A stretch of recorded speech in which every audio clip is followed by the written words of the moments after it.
할렐루야 샬롬하고 인사합니다. 할렐루야 샬롬 샬롬 샬롬 샬롬 샬롬. 하나님 사랑합니다. 여러분 주 안에서 사랑합니다. 오늘 사순절 두 번째 날입니다. 목요일이죠. 사무엘상 19장 1절에서 24절. 우리의 요새이시고 피난처이신 하나님. 맨 마지막 14절에 보면 사울도 선지자 중에 있느냐 하니라 이렇게 끝이 납니다. 19장 24절 말씀이. 그가 또 그의 옷을 벗고 사무엘 앞에서 예언을 하며 하루 밤낮을 벗은 몸으로 누웠더라. 그러므로 속담에 이르기를 사울도 선지자 중에 있느냐 하니라.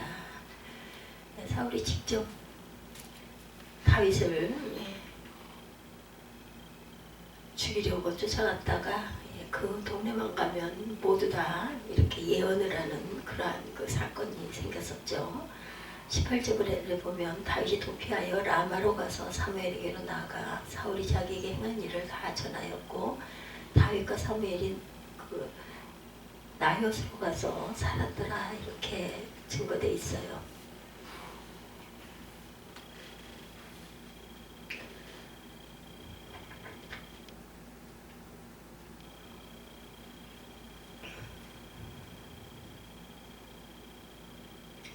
다윗과 사무엘이 나요스로 와서 살았더라. 아예 다윗과 사무엘이 함께 피하여서 살고 있습니다. 어떤 사람이 사울에게 전하 이르되 다윗이 라마 나요스에 있더라 하며 사울이 다윗을 잡으러 전령들을 보냈더니 그들 선지자 무리가 예언하는 것과 사무엘이 그들의 수령으로 선 것을 볼 때 하나님의 영이 사울의 전령들에게 임하매 그들도 예언을 한지라. 어떤 사람이 그것을 사울에게 알림해 사울이 다른 전령들을 보냈더니 그들도 예언을 했으므로 사울이 세 번째 다시 전령들을 보냈더니 그들도 예언을 한지라. 사울도 라마로 가서 세고에 있는 큰 우물에 도착하여 물어 이르되 사무엘과 다윗이 어디 있느냐. 어떤 사람이 이르되 라마 나요스에 있나이다. 사울이 라마 나요스로 가니라. 하나님의 영이 그에게도 임하시니 그가 라마 나요스에 이르기까지 걸어가며 예언을 하였으며 또 그의 옷을 벗고 사무엘 앞에서 예언을 하며 하루 밤낮을 벗은 몸으로 누웠더라. 그러므로 속담에 이르기를 사울도 선지자 중에 있느냐 하니라. 이렇게 내용 18절부터 24절 내용을 보니 라마 나요스로 가면 모두 다 하나님의 영이 임해서 예언을 하는 예언자들이 되어버립니다. 부하들을 보내면. 그래서 결국은 사울이 직접 갔는데 그 사울에게도 그 여호와의 영이 임해서 계속 걸어가면서 예언을 하고 또 옷을 벗고 사무엘 앞에 예언을 하고 하루 밤낮을 벗은 몸으로 누워있는 이런 모습이, 이런 기적의 모습이 일어납니다. 그래서 속담에 사울도 선지자에 있느냐, 사울도 선지자기에 이렇게 예언을 하느냐 이런 이야기겠죠. 우리는 코로나 폐렴이라는 질병에 노출되어 있었습니다. 지금도 아주 완전히 끝난 건 아니지만 확장되는 질병의 소식들로 인해 모두 다 물어움츠렸었죠. 특히 사단은 이러한 환경을 이용해 우리 마음속에 두려움을 심어주죠.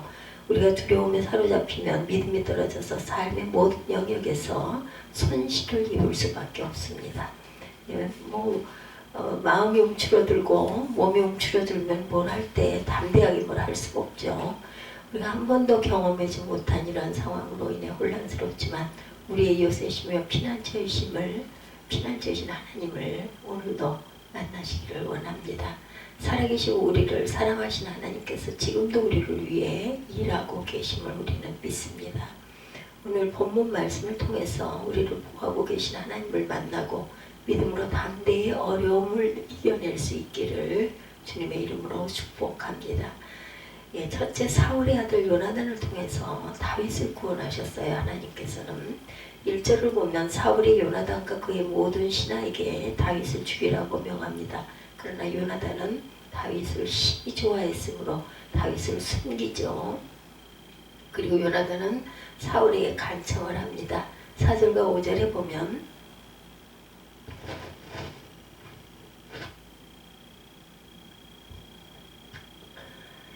요나단이 그의 아버지 사울에게 다윗을 칭찬하여 이르되 원하건대 왕은 신하 다윗에게 범죄하지 마옵소서. 그는 왕께 득죄하지 아니하였고 그가 왕께 행한 일을 심히 선함이니이다. 그가 자기 생명을 아끼지 아니하고 블레셋 사람을 죽였고 야훼께서는 온 이스라엘을 위하여 큰 구원을 이루셨으므로 왕이 이를 보고 기뻐하셨거늘 어찌 까닭 없이 다윗을 죽여 무죄한 피를 흘려 범죄하려 하나이까. 이렇게 간청을 합니다. 요나단은 다윗을 구원하기 위해 최선을 다했어요. 아버지에게 다윗이 왕과 백성들을 위해서 한 일을 설명하죠. 그리고 하나님께서 다윗과 함께 하심으로 다윗은 죄가 없으니 그를 살려주도록 간청을 합니다. 이때 사울의 대답이 6절에 보면 사울이 요나단의 말을 듣고 맹세하되 여호와께서 살아계심을 두고 맹세하거니와 그가 죽임을 당하지 아니하리라. 사울은 여호와 앞에서 맹세해 그를 죽이지 않겠다고 다짐을 합니다. 이렇게 하나님께서는 요나단을 통해 다윗을 구원하셨어요. 그러나 사울의 이 맹세가 오래가지 못하죠. 왜냐하면 사울은 악령의 지배를 받고 있었기 때문에 성격이 매우 변덕스러웠어요. 설령 이때 이 6절의 말씀이 거짓 맹세는 아니었다 할지라도 마음이 계속 왔다 갔다 하는 거죠. 둘째, 사울의 딸 미가를 통해서 또한 다윗을 구원하시고 보호하십니다. 8절에 보면 다시 전쟁에서 다윗이 나가 크게 승리해요. 그러자 사울이 다시 질투심이 불타서 다윗을 죽이려고 할 때 9절과 10절에 보면은 사울이 손에 단창을 가지고 그의 집에 있을 때 야훼께서 부리시는 악령이 사울에게 접하였으므로 다윗이 손으로 수금을 탈 때 사울의 단창으로 다윗을 벽에 박으려 하였으나 그는 사울의 앞에 피하고 사울의 창은 벽에 박힌지라. 또다시 다윗이 피합니다. 다윗이 그 밤에 도피를 하죠. 사울은 전령들을 다시 집에 보내어 그를 죽이라고 합니다. 이때 사울의 딸 미갈의 도움으로 다윗은 다시 목숨을 보존합니다. 셋째, 성령을 통해서 다윗을 구원하세요. 8절에 보면 이제 다윗은 사울을 피해 사무엘에 있는 라마로 도망을 가죠. 그래서 다윗은 나요스에서 사무엘과 함께 삽니다. 나요스는 사무엘이 선지자를 훈련하는 선지 학교가 있는 곳이에요. 그런데 다윗이 라마 나요스에 있는 것을 안 사울이 그를 잡으러 전령을 보내죠. 전령들이 나요스 도착해서 선지자 무리가 예언하는 곳과 사무엘이 그들의 수령으로 선 것을 볼 때 하나님의 영이 사울의 그 전령들에게 임함에 그들도 또한 예언을 하기 시작하죠. 하나님의 영이 사울의 전령들이 다윗을 잡지 못하도록 막으신 겁니다. 보낸 전령들이 다윗을 잡아오지 않고 예언자들과 같이 예언을 하고 있다는 소식을 들은 사울은 또다시 다른 전령을 보내요. 그들도 또 예언을 하죠.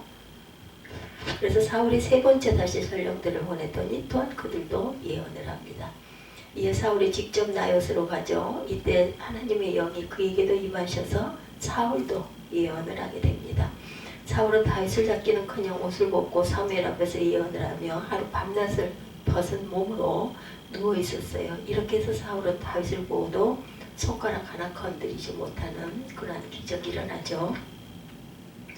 이처럼 다윗은 너가 5번이나 생명의 위협을 받았지만 무사히 생명을 보존할 수가 있었습니다.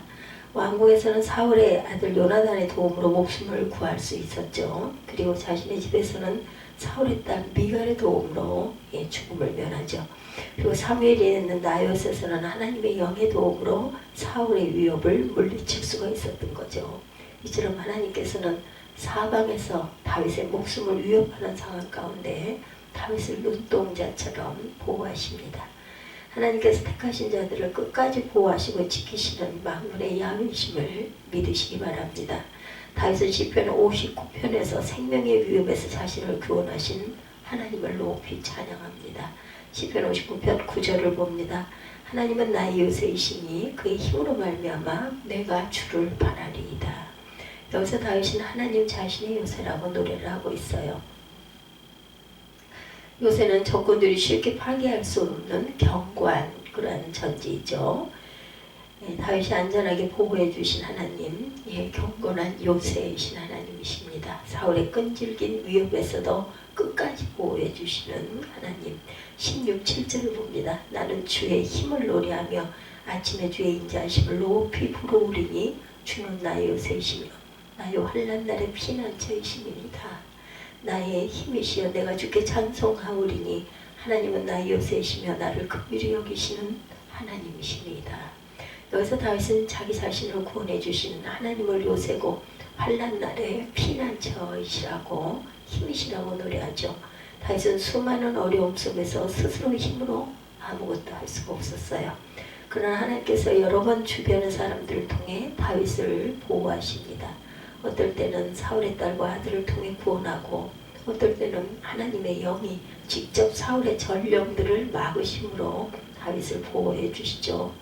이처럼 하나님께서는 다윗을 위한 요새이시고 피난처이셨어요. 출애굽 19장 4절에서 하나님께서 선포하십니다. 내가 애굽 사람에게 어떻게 행하였습니다.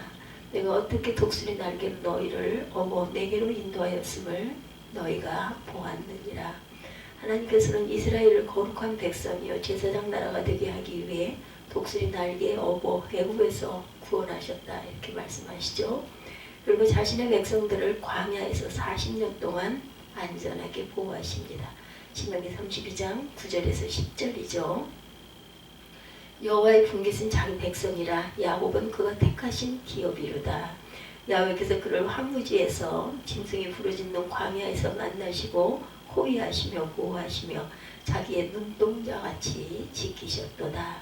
하나님께서 자신이 소유하게 된 이스라엘 백성을 황무지에서 짐승이 부르짖는 광야에 호위하시며 보호하시며 자기의 눈동자같이 지키셨어요.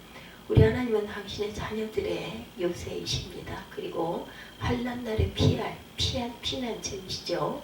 하나님께서 택하신 백성들을 끝까지 보호하신 요새이시고 피난처이심을 믿으시기 바랍니다. 우리는 지금 한 번도 경험해보지 않은 질병의 위험 가운데 살아가고 있습니다. 보이지 않는 바이러스가 공격하니 자연히 마음과 몸이 움츠려들죠. 믿음으로 산다고 하지만 이런 세계적인 질병이 너무 크게 느껴져 믿음이 약해지기도 합니다. 갑작스러운 환경 변화 또한 그 이동 금지 조치들로 우리가 3년여 넘게 코로나 바이러스에 아주 큰 영향을 받았어요. 내 생각과 지혜로 어찌하든지 마스크를 확보하여 위기를 극복해보자 모든 교회들이 아주 초비상에 걸려 있었죠. 그러다 보니 자연히 하나님께 기도하는 시간들도 줄어듭니다. 이렇게 전능하신 하나님의 보호심과 지키심을 믿지 못하고 자신의 노력으로 이겨내고자 했을 때 염려와 두려움이 마음속에 자리 잡기도 했었죠. 위기의식을 느끼고 기도하는 가운데 바로 이때가 하나님의 보호하심과 지키심을 체험할 때라는 감동도 또한 받았습니다. 그동안 이론적으로만 알아왔던 하나님의 살아계심을 체험할 수 있는 귀한 기회이고 또한 나의 피난처이시고 요새이시라는 감동, 이런 그 하나님의 깊은 은혜를 저희들이 받고 3년여 넘게 하루하루를 무슨 일이 어떻게 일어날지 아무리 마스크를 쓰고 소독을 하고 사람들하고 격리를 한다 할지라도 어느 곳에서 어떻게 침투해서 내가 코로나 바이러스에 걸릴지 알 수 없는 상황을 정말 장님이 문고리를 더듬듯 한 발 한 발 그냥 눈앞만 보고 이렇게 걸어왔어요. 건강하게 지켜주신 은혜가 너무 감사하죠. 전 세계를 지배했던 코로나 바이러스 이젠 좀 점령이 되지 않았을까요? 많은 바이러스 백신이 나오고 예방을 하고 4차까지 접종을 하고 이제는 뭐 1, 2, 3차 이런 게 없이 그냥 추가 접종 이렇게 접종들을 합니다. 그러한 그 절박한 상황 속에서 하나님은 우리의 요새이시고 피난처시라는 믿음의 고백을 하기 원합니다. 이 시간 눈을 들어 우리 요새이시고 피난처 되시는 하나님만 바라보십시다. 그리고 하나님의 약속의 말씀을 들으십시다. 스가랴 2장 5절입니다. 야훼 말씀에 내가 불로 둘러선 성곽이 되며 그 가운데 영광이 되리라. 이렇게 말씀하세요. 내가 불로 둘러싼 성곽이 되며 너희 가운데 영광이 되리라. 세상에 아무리 혼자 혼란하고 질병이 우리를 공격해도 하나님께서 불성곽으로 우리를 지켜주시고 우리 가운데 영광이 되신다라는 이런 약속, 세상의 질병과 경제적 어려움과 장래에 대한 불안들로 우리를 공격해도 하나님께서 우리의 요새가 되시고 구원처가 되시고 피난처가 되시면 염려 걱정할 일이 하나도 없죠. 눈동자처럼 우리를 지키고 보호하신다라고 하십니다. 그러므로 우리는 세상의 위협의 직면에 조금 더 두려워할 필요가 없다. 우리를 사랑하시는 하나님께서 지금도 일하고 계심을 믿으시기 바랍니다. 환경만 바라보지 말고 우리를 불성각으로 둘러싸고 눈동자같이 지켜주시는 만군의 야훼를 바라보고 담대히 나아갈 수 있기를 주님의 이름으로 축복합니다. 이 시간 이 환난의 때에 우리의 피난처시고 요새시고 불성각이 되시는 하나님을 높이 찬양합니다. 수많은 죽을 고비를 넘긴 바울의 고백을 들으며 말씀을 마칩니다. 로마서 8장 36절에서 39절입니다. 기록된 바 우리가 종일 주를 위하여 죽임을 당하게 되며 도살당할 양같이 여김을 받았나이다 함과 같으니라. 그러나 이 모든 일에 우리를 사랑하신 이로 말미암아 우리가 넉넉히 이기느니라. 내가 확신하노니 사망이나 생명이나 천사들이나 권세자리나 현재일이나 장래일이나 능력이나 높음이나 깊음이나 다른 어떤 피조물이라도 우리를 우리 주 그리스도 예수 안에 있는 하나님의 사랑에서 끊을 수 없으리라. 우리는 하나님의 소중한 자녀들이에요. 그러므로 하나님께서 우리를 사랑하십니다. 어떠한 환난이나 고난도 우리를 사랑하시는 하나님에게서 떼어놓을 수는 없습니다. 우리가 사방으로 우겨썸을 당하여도 하나님께서는 우리를 눈동자처럼 보호하시죠. 그럼 어떠한 상황 가운데서도 하나님을 신뢰할 수 있기를 기도합니다. 여호와께서 우리의 산성이시고 환난 날의 모세이심을 믿습니다. 요새이심을 믿습니다. 우리는 하나님 안에서 넉넉히 승리할 수가 있죠. 이 시간 우리의 산성이시오 요새이신 하나님을 높이고 찬양합니다. 독생자까지 희생하셔서 우리를 사랑하시는 하나님의 사랑 안에서 사순절을 가고 있습니다. 우리는 안전하고 하나님은 우리의 피난처이시고 요새이십니다. 이 고백이 저와 여러분들의 깊은 고백이 되시기 바랍니다. 우리의 피난처 되신 하나님, 우리를 환난 날에 질병의 고난 속에서도 보호해 주시고 또한 안위하시는 하나님, 두려워하지 마십시다. 오직 우리의 피난처이신 하나님만을 의지하고 우리도 오늘도 또한 힘차게 하루를 사순절에 거룩한 마음을 가지고 하루를 승리하시는 저와 여러분들이 되시기를 주님의 이름으로 축복합니다. 기도하시겠습니다.